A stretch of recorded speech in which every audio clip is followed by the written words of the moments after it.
Okay, thank you so much, brothers and sisters in the Lord. This is the time we've agreed to come together to learn from the living word of God. Without much waste of time, we are going to be beginning our lesson tonight and allow our brother Apostle Mabuza to lead us on the discussion topic, giving under grace. And today we are going to be looking on part number 5. I want to believe we are going to be following rightly. I'm going to request that we begin our lesson tonight with a word of prayer, and I'll pray. Let us pray. Father God, we give you praise, we give you honor. You are exalted, you are magnified. In all the earth, there is no other God besides you. Even tonight, we thank you, Lord, for life. We thank you, Lord, for granting us another opportunity whereby we may come and learn from your word, because your word is alive. Thank you, Lord, that even tonight you are going to be imparting that very life in your word, giving us eternal life through the word of revelation. We thank you, Lord, that through your servant you are going to be speaking to us on the issues of giving and offering, especially towards the advancement of the work of ministry. We give you honor, Lord, we give you praise, even as you lead us through this teaching. Be magnified, for you are holy, in the name of the Lord. Amen. Okay, may I request to hand over the mic to our brother, the apostle, M. Mabuza. My brother, may you kindly receive the mic and take us through our study tonight. Be blessed. Amen. Amen. Thank you so much, Prophet Lagati, for this opportunity. We are happy even this evening to be part of this meeting. In the name of our Lord Jesus Christ, we would love to extend our greetings to everyone that has joined and even those that are still going to join. In the name of Jesus. Without much waste of time, shall we delve into our lesson as it continues under the topic that says giving under grace. Giving under grace. So we have noted from the readings that we have done that giving under grace is different from giving under the law. Giving under grace is different from giving under the law. Giving under the law was fundamentally an obligation or sort of a transaction, whereas giving under grace, we have seen that it is not rooted in law, it is not rooted in obligation, it is not rooted in fear, it is also not a transaction, but it is in love that flows from grace. It is in love that flows from grace. So we have seen from the reading of the scripture in 2 Corinthians. We have seen 2 Corinthians chapter number 8, verse 1. The Apostle Paul wrote here to the Corinthian church, "We want to tell you further, brethren, about the grace of God which has been evident in the churches of Macedonia about the grace. So that is where we emphasized, or we picked that giving under grace, it is an act of grace from above. It is an act of the grace of God. So Paul here was saying the churches of Macedonia were able to give because of grace. It is not because they had it in abundance, but it is because of the grace.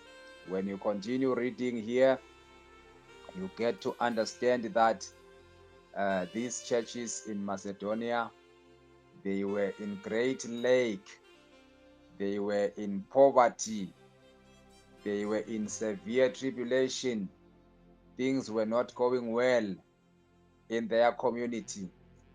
But the Bible says they sought the opportunity from the Apostle Paul and the others with whom he was working. They sought the opportunity to be part of the contributions that were made during that time. So now we learn that giving under grace, it is in love that flows from grace. So we can say that grace giving is an expression of the believer's participation in the love of God. And the love of God is revealed in the person of the Christ. So giving under grace is an expression of the believer's participation in the love of God that is revealed in Christ. So in other words, we are saying in Christ there is the revelation of the love of God.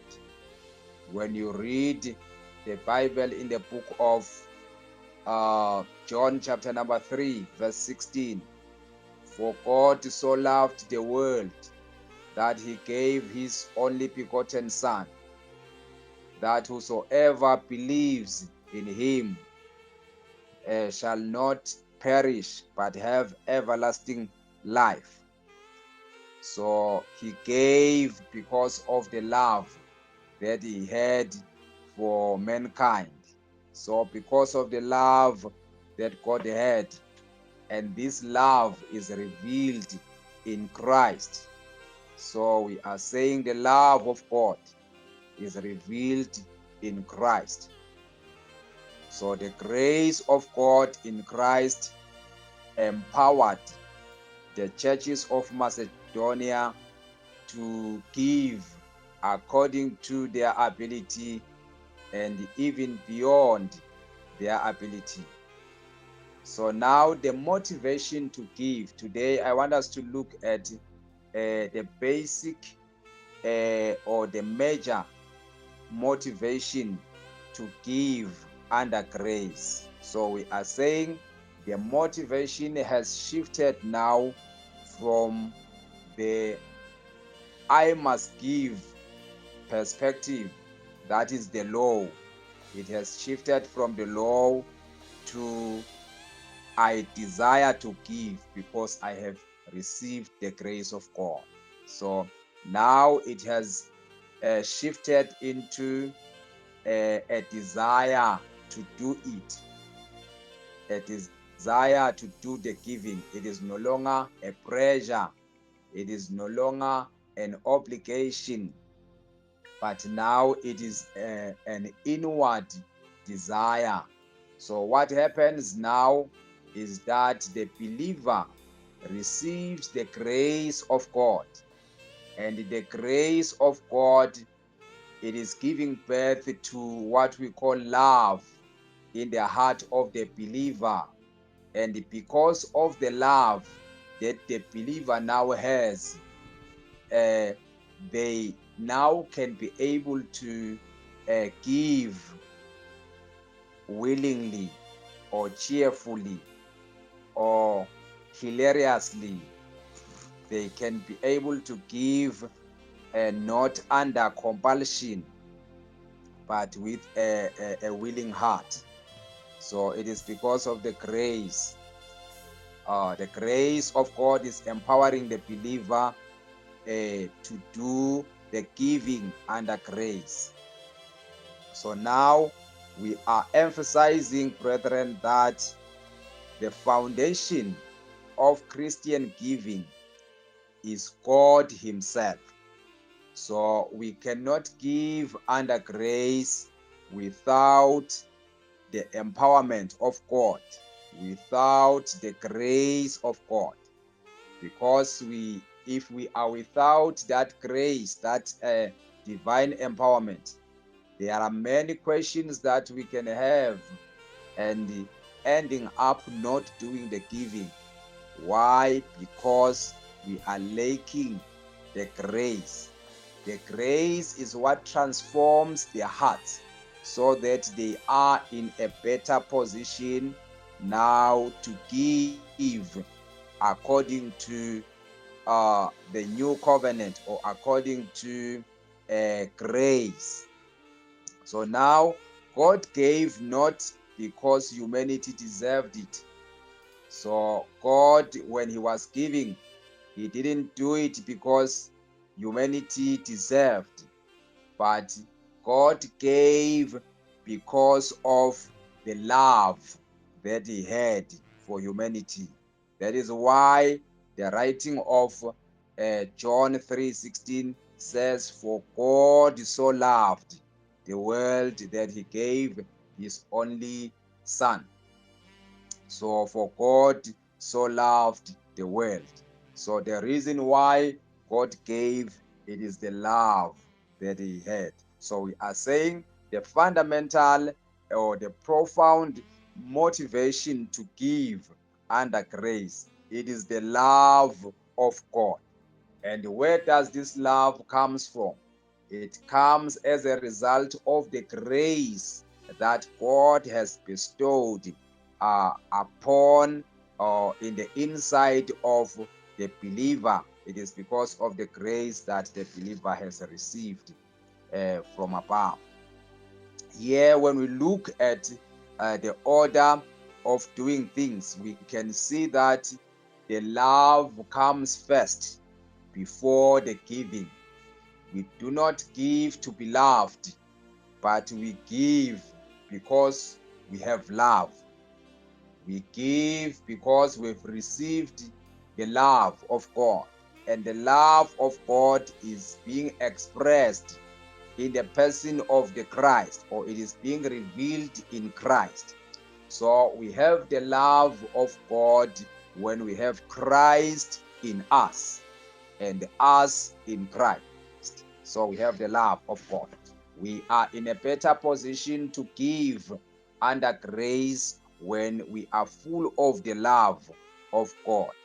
So God's giving was not transactional.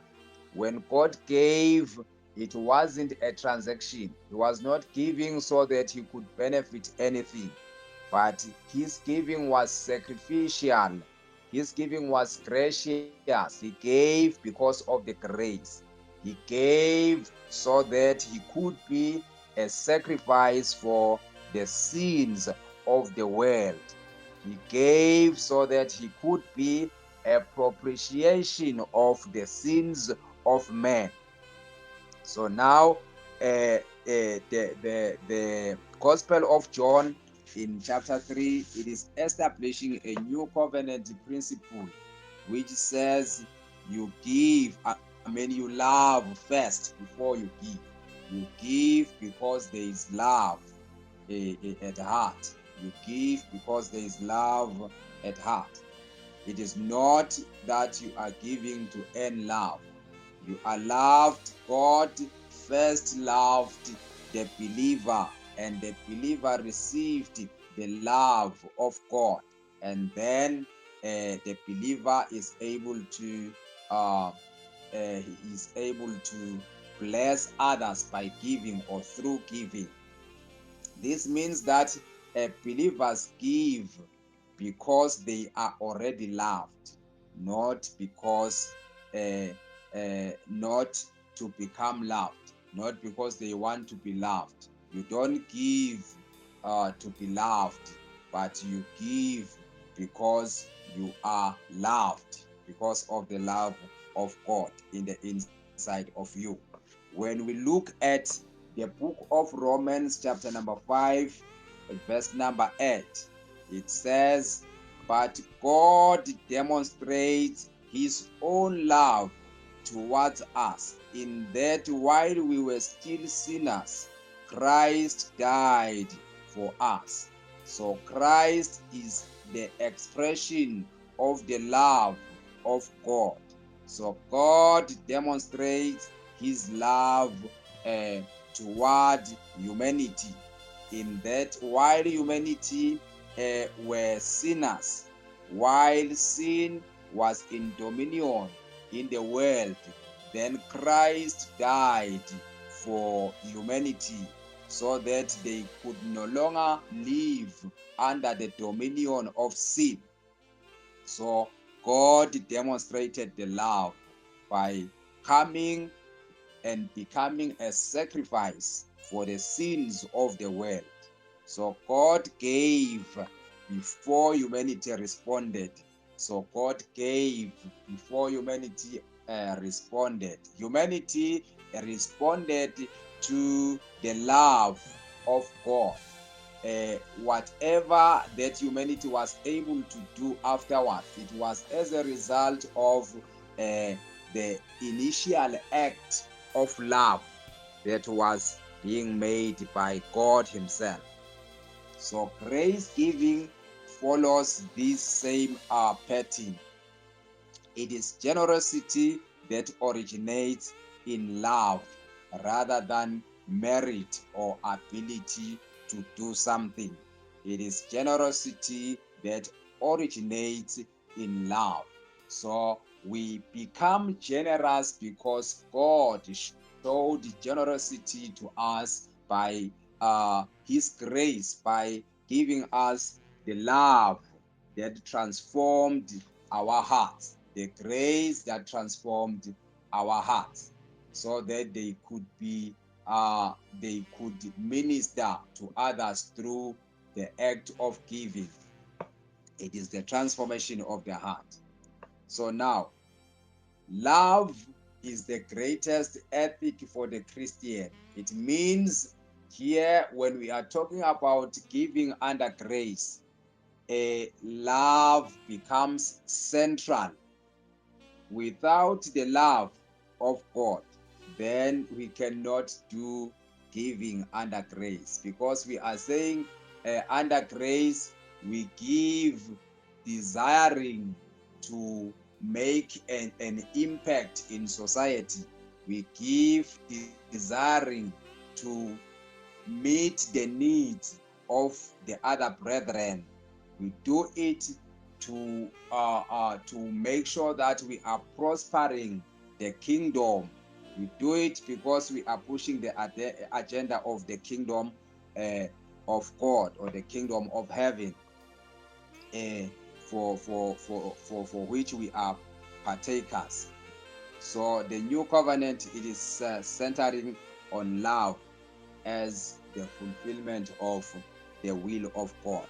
So in the book of Matthew, chapter number 22, verse 37 to 40, Jesus summarizes the law into love. It says, you shall love the Lord your God, and it continues. So here it is centering around love. God is the new covenant, Jesus here is summarizing the law in the new covenant into love. Maybe we can look at this or do a reading on this one. Matthew chapter number 22, starting from verse 37. And he replied to him, You shall love the Lord your God with all your heart and with all your soul and with all your mind. This is the great and first commandment. And the second is like it. You shall love your neighbor as you do yourself. Verse number 40. These two commandments sum up, and upon them depend all the law and the prophets. So Jesus here is summarizing the law and the whole of the law and the prophets into two commandments on love. So this makes the concept of love a very important concept, or a concept that supersedes giving under grace. You cannot give if you have not been transformed by the grace into the love that is being mentioned in these scriptures as a summary of the law and the prophets. So the Gospel of Matthew here, it is teaching all obedience that flows from love. So let us do Galatians chapter 5, verse number 6. Galatians chapter 5, verse number 6. Galatians 5, verse number 6.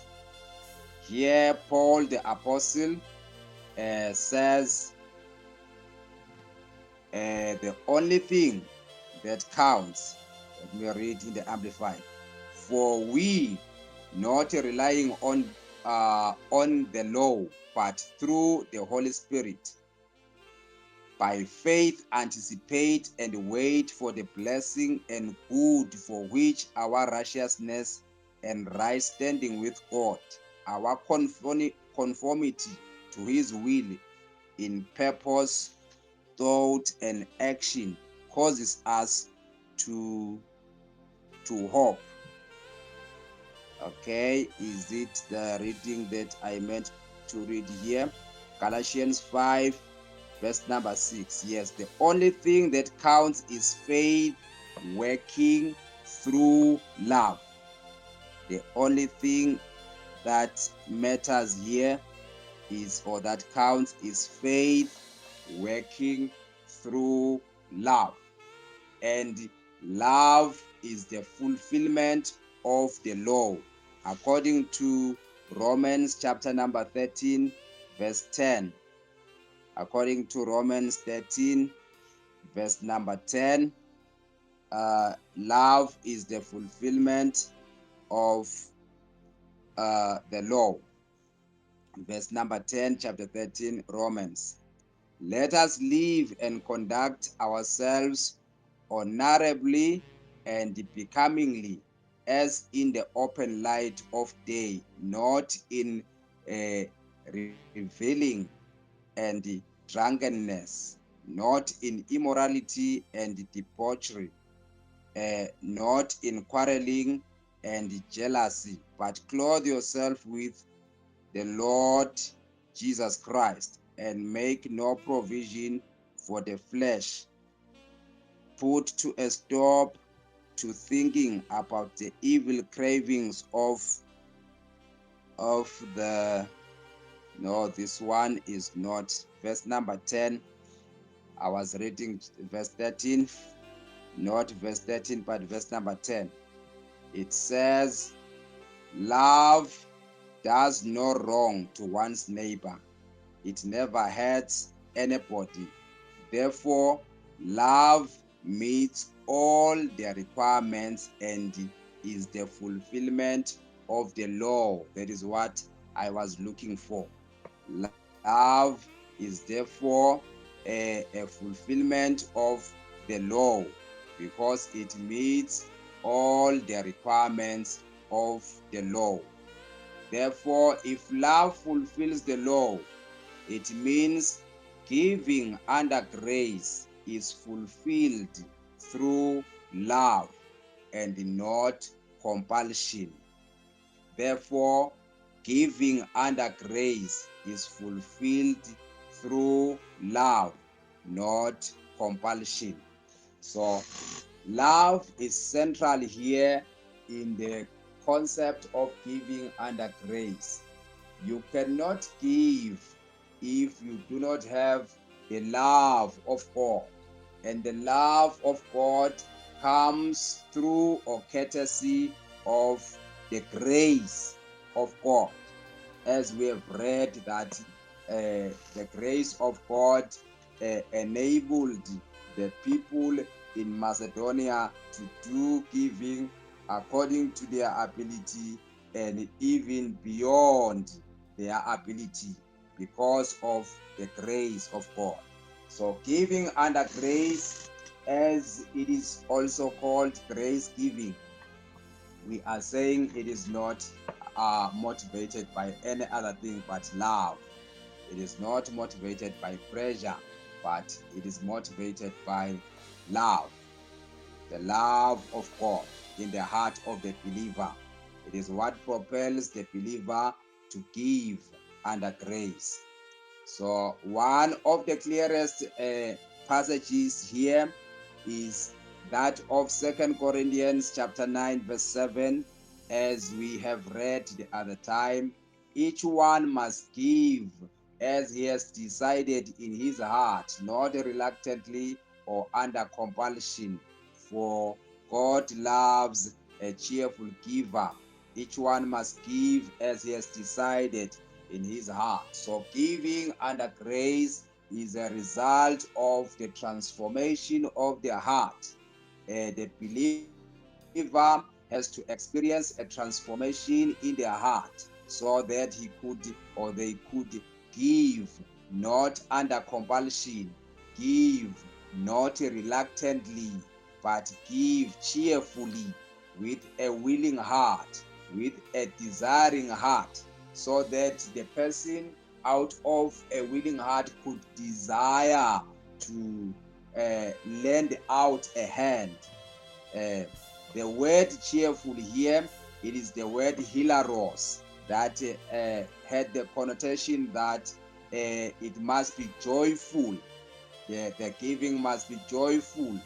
It must be glad-hearted. It must be done with a happy heart, a delightful heart. Then it means that under grace, giving is voluntary. It is joyful. It is motivated from within. It is not motivated by anything from outside. It is motivated from within. It is free from coercion, or it is free from pressure, being pressurized to do it. It is free from the law. It is free from obligation. So Paul here intentionally rejects the manipulative and legalistic giving. So he intentionally rejects that when he says giving must be cheerful, or it must be done with a decisive heart, with a happy heart, not under compulsion. So love is at the center of giving. Love is what transforms a giving from being a duty into being a delight or a joy. So as he purposes in his heart, the person must give as he purposes in his heart. So the heart has to be transformed by the grace. The love in the heart of the believer is what makes the believer be able to give delightfully, to give delightfully. Okay, this is very, very important in the concept of giving. So giving without love has no spiritual value. Under grace, if you give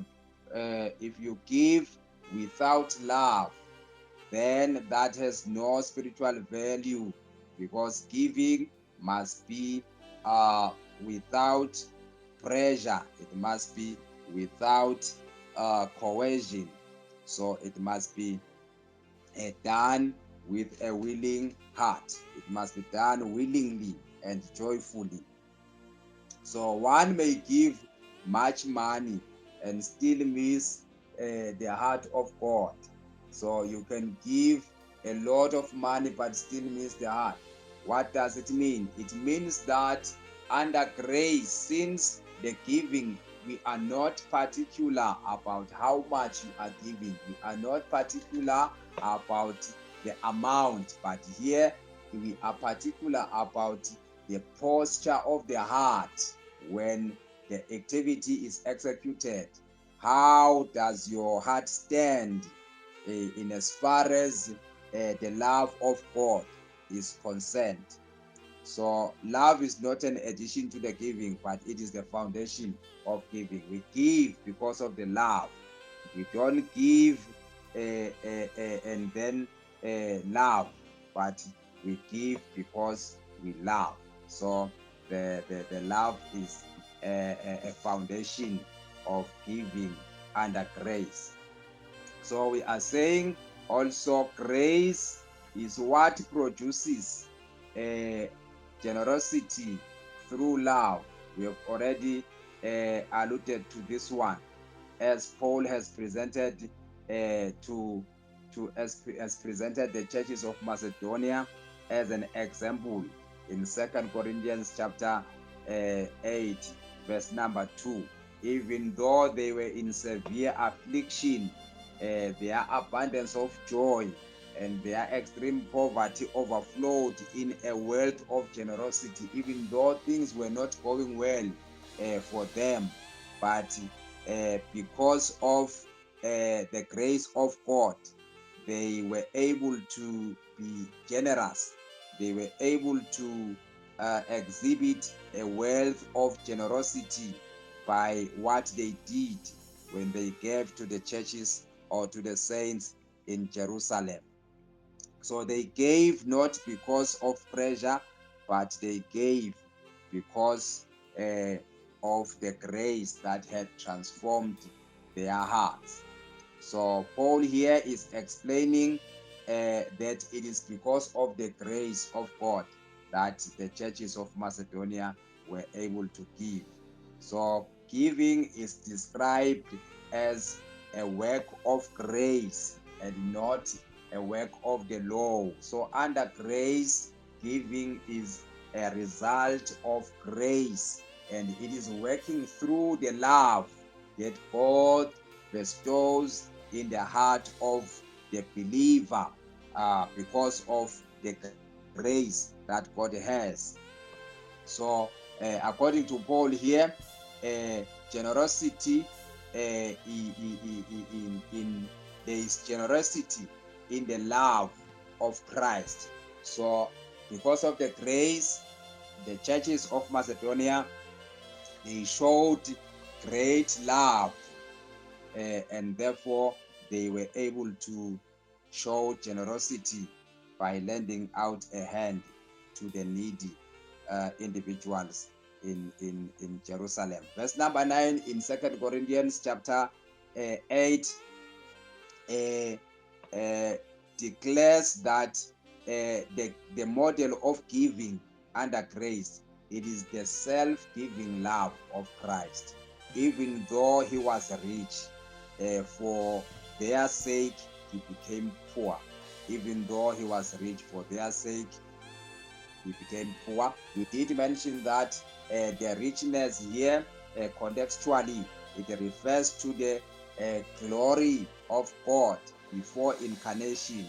It refers to the original state of God before incarnation. Then the poverty here, contextually, it means that which Christ went through, the afflictions and everything at incarnation, or the humbling spirit that he had, that even though he was God, then he became a servant. That is the meaning of poverty in the context of the verse. So we are saying the model of giving under grace, it is the self-giving love of Christ. So that is why we are saying The love of Christ in the heart of the believer is the driving force towards generosity or generous giving under grace. So, generous giving under grace. So now, uh, biblically, love is never merely an act, an emotional act. It is something that is expressed in action. So when we give, we are actually expressing or showing out, manifesting the love of God, because in the heart of the believer is Christ. So now the transformation that Christ makes in the heart of the believer, it is what then comes out or manifests in the form of giving. When the believer is giving generously, when the believer is giving delightfully or joyfully, then that expresses the love of Christ in the heart of the believer. It expresses the love of Christ in the heart of the believer. Like we have already mentioned that because of the love that God had, He had to give His only begotten Son. Let us do First John, the book of First John, chapter number 3. First John, chapter number 3, verse 16 to verse 18. First John chapter 3, verse number 16 to 18. By this we come to know the love that He laid down His own life for us, and we ought to lay our lives down for those who are our brothers in Him. Okay, by this we know, or we come to know the essential love. So the love of Christ we get to know through this action, that He laid down His own life for us, and we ought to lay our lives down for those who are brothers in the Lord. So according to this verse number 16, it is the love of God that is being expressed by the action that God did, that of laying down His life for humanity. So that is an act of love, or that is a manifestation or an expression of the love. So the love is not a lip service, but the love is something that is practical. It manifests into action. So when we give, we are expressing the love, we are showing the love. In fact, glory doesn't go to us, the ones who are giving. Under grace, glory does not go to us or come to us, but glory goes to Him who provides for the needy. When we are providing, or when we are meeting the needs of other believers, then the believers see the provision of God and they glorify God. Verse number 17. But if anyone here, or if anyone has this world's good and sees his brother and fellow believer in need, yet closes his heart of compassion against him, how can the love of God live and remain in him? That is, if someone who has the goodies or the resources, but then sees another person in lack, and the person is not lending a hand to that particular person, then the question is, how can the love of God be said to be living or remaining in that person? So in other words, the love of God is manifested, or it is expressed through the actions of the believer, one of which is giving, because now we are talking about giving under grace. So giving under grace is an expression of the love of God. It is an expression that we love. When we give or when we lend a hand, when we meet the needs of other saints or brothers in the Lord, then we are expressing the love of God in us. And that is why we are saying the grace of God, what the grace does in the heart of the believer. The grace inputs the love of God in the heart of the believer. The grace inputs the love of God. And out of the love then comes the spirit of giving without expecting something in return, without anticipating some reward. So that is the spirit in giving. So verse number 18 says, little children, let us not love merely in theory or in speech, but in deed and in truth, meaning in practice and in sincerity. So when we say we love under grace, when we say we love, the love has to show in actions, one of which is the giving. So when we give, we are expressing the love of Christ in us. We are expressing the love of Christ in us. So now, love and generosity, or the spirit or the act of giving, love and generosity are inseparable. You cannot love and then do not exhibit generosity. You cannot love and be stingy, in other words. You cannot have the love of Christ in your heart.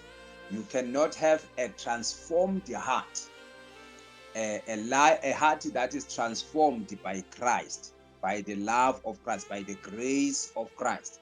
Then be stingy. That is why we are saying love and generosity, they cannot be separated.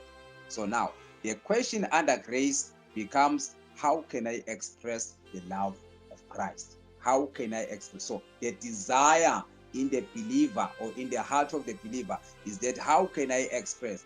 Each time I'm thinking of doing something, how can I express? How can I make the love of God visible or tangible? Or maybe how can I make it be of help to the neighbor? Amen. Not how little must I give, because in the old covenant we'll remember that they had a minimum standard. They said the minimum standard. In fact, the standard of giving the tithe, it was only 10%. So now we are not talking about any minimum or whatsoever or any measurement, but we are talking about the desire to meet the need, the desire to give for prospering the kingdom. So now, again, giving, we did mention that it is a fellowship in love. Again, it is fellowship in love. Let us do 2 Corinthians chapter number 9, verse 12. 2 Corinthians chapter 9, verse number 12 to 13. Chapter 9, verse number 12 to 13. It reads thus: for the service that the ministering of this fund renders does not only fully supply what is lacking to the saints or to God's people, but it also overflows in many thanksgiving to God. This means that when giving is being done, when giving is being ministered, the ministering of the giving, it does not only supply, it is not just charity, ordinary charity that is meeting the needs of the people, but it also overflows in many thanksgiving to God. That is what I've already mentioned. It is giving a glory to the honor of the glory. It is giving glory to the honor which is Christ himself. Verse number 13, because at your standing of the test of this ministry, they will glorify God for your loyalty and obedience to the gospel of Christ, which you confess, as well as for your generous heart or your generous-hearted liberality to them and to all the other needy ones. So because at your standing of this ministry, they will, because as you do the giving, as you extend the hand, a helping hand, then the people who are receiving that form of help, they will glorify, or they will thank God for that generosity of yours. They will thank God. So glory will go to him, the one who started the grace. So when we contribute or giving under grace or in the new covenant, is not merely financial, but it is relational. In addition to meeting the needs of the people, it is creating or making the relationship between the people and God very, very strong. Okay, so now again, love under grace, or love as it promotes giving under grace, it removes transactional giving. The concept of love here, it is removing giving in order to get something. So under grace, believers do not give to manipulate God. They do not give so that God can do something for them. No, it doesn't work like that. It is not giving, or giving is not, I give so God will bless me. No, it is not like that. I sow money to force harvest. I do this. It is like I'm sowing so that I will harvest money. No, or harvest any goodie. No, it is not like that. We do not do it in purchase or purchasing for favor through the giving that we are doing, or the offerings, but instead we love because God first loved us. So because God first loves, that is First John. We can do this one. First John chapter number 4 verse 19. First John chapter 4 verse number 19. We love because God first loved us. We love him because he first loved us. Whatever that we do under grace, we do it because of the love of God. Even when we love our brothers and sisters, we do not love them because they are doing something for us, but we love them because we have the love of Christ inside of us, because our hearts have been transformed by the grace and the love of Christ inside us. So now we receive the love of Christ, and as a result of the love, our hearts are being transformed. And the transformation of the heart, it is giving a rise, or it is resulting to generosity. We are able to give generously because of the transformation that is being made by the love of Christ in our hearts. So giving is a result of a transformed heart, or a heart full of the love of God.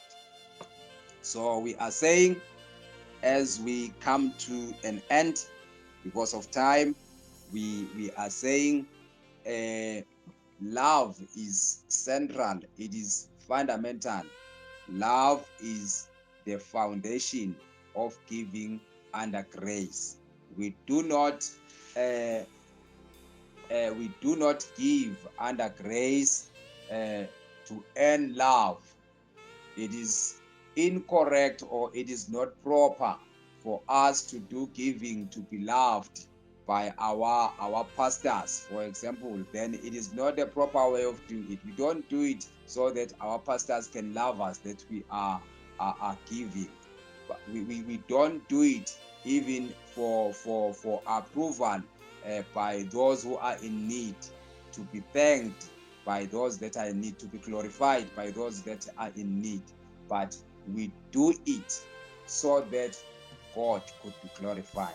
We do it because of the love that is inside of us. The book of 2 Corinthians chapter number 5 has some words that says the love of God is compelling us. It is the love of God that compels us. Because of the love that is in our hearts, we are compelled, we are being propelled or pushed into giving under grace. We are being pushed into considering the needs of our brothers and sisters. If the brothers and sisters are in need, then we are touched, and we are doing something to meet the needs of our brothers and sisters. So today, brothers and sisters, here we were looking at the concept of love as one which is fundamental in giving under grace. So giving under grace is possible courtesy of the love of Christ, courtesy of the grace that is in the heart of the believer. So the believer, what they do, they receive the grace of God. They receive and embrace the love of God. It is God that first loved us, and then the love of God is empowering us. It is causing us to extend that same kind of love even to our fellow brothers and sisters. Then we are able to meet even their needs. Then we are able to offer or lend a hand. We are able to give under grace. Whosoever that is in this kingdom, we are able to take care of with our resources, be it the pastor at church, be it any believer in the church, and even outside the church. We are doing that because that our hearts have been transformed into being generous. Then we are able to give. Without the transformation by the grace of God, without the transformation by the grace of God, in fact, there is no one who can brag and say, I am able to do this on my own. I can meet the needs of my fellow brothers and sisters because I am able to do it, because I am capable on my own. But it is by the grace of God. We are able to do it by the grace of God. Without the grace, without the love, without understanding the love of God, then it will be very, very difficult for us to do it. Thank you so much, brethren, for listening. Thank you so much for partaking, being part of this meeting. We are grateful to our Lord Jesus Christ for everything. May I hand over the mic to our brother, Mr. Vilagati, in the name of Jesus. Amen.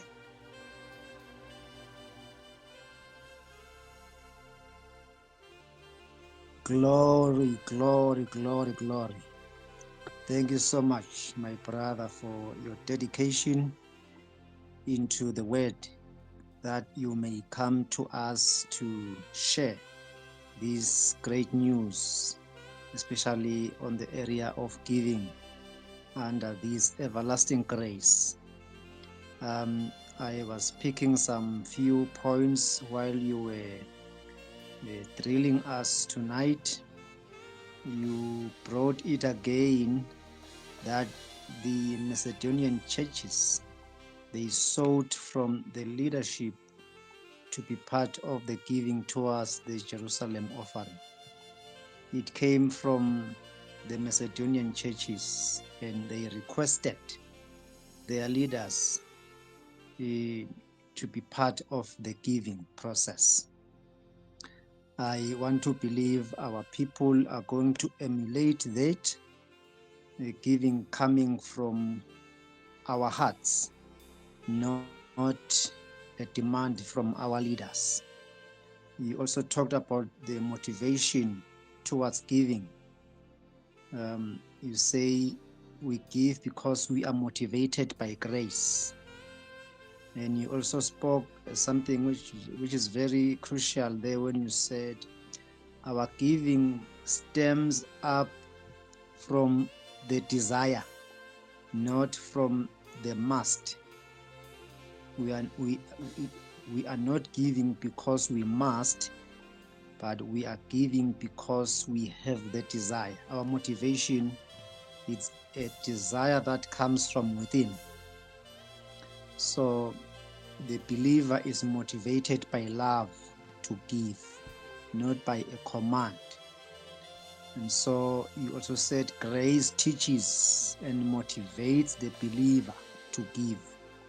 And grace transforms the heart and makes it to be a willing heart in the matters of giving.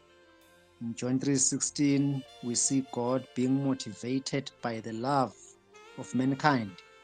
And then he releases his only son. He gives his only son. So loves, you say it goes before the offering. It is not the offering that goes ahead, but it is love that goes ahead. And then the offering follows from behind. And you say giving is an expression of love. When we give, we express. We are not buying because we are not in a transactional relationship with God. Like Christ's offering was an expression of God's love. And he also said grace giving is generosity that flows from love and a transformed heart. That is great.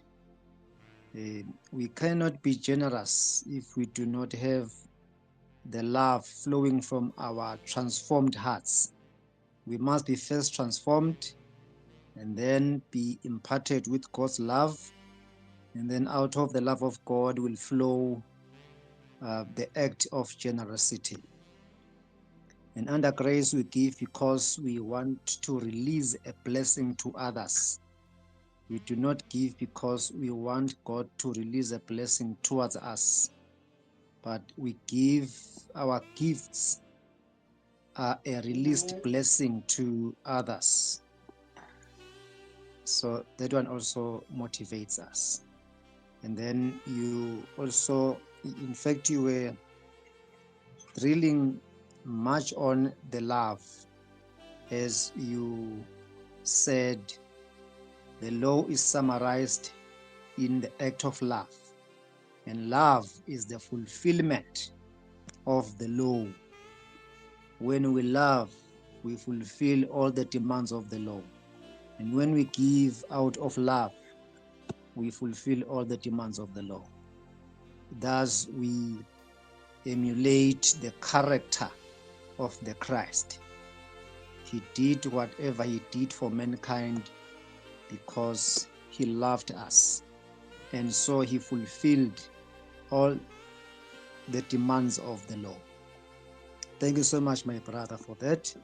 And I want to believe our brothers and sisters here are following very well.